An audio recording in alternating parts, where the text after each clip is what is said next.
President Obama and Holocaust survivor Elie Wiesel lit candles and stood silently in the Hall of Remembrance at the U.S. Holocaust Memorial Museum in Washington. Nearly 3 years ago, the two men toured the site of the World War II Buchenwald concentration camp in Germany, where the Nazis slaughtered tens of thousands of people.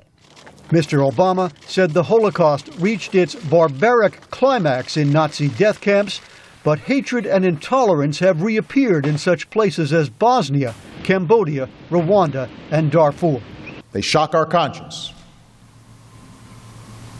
but they are the awful extreme of a spectrum of ignorance and intolerance that we see every day. The bigotry that says another person is less than my equal, less than human. These are the seeds of hate that we cannot let take root in our heart.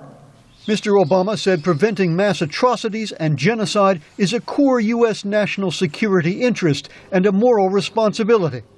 He has ordered government agencies to produce a national intelligence estimate to help assess potential for mass killings. An Atrocities Prevention Board met for the first time Monday at the White House.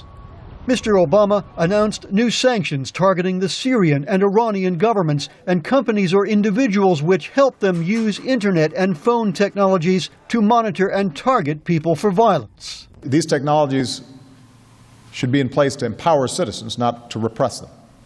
And it's one more step that we can take toward the day that we know will come. The end of the Assad regime that has brutalized the Syrian people and allow the Syrian people to chart their own destiny. Mr. Obama mentioned the U.S. and allied operation in Libya and his decision to send 100 U.S. military advisors to Central Africa to fight the Lord's Resistance Army as examples of steps he has taken to deal with threats of mass killings.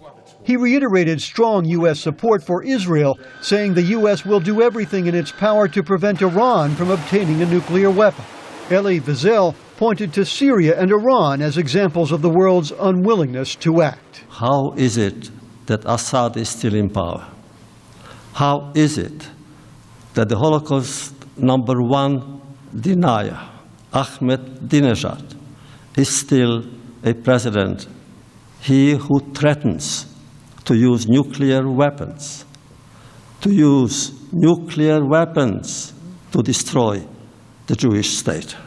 At the Holocaust event, President Obama said the U.S. cannot and should not intervene militarily every time there is an injustice in the world.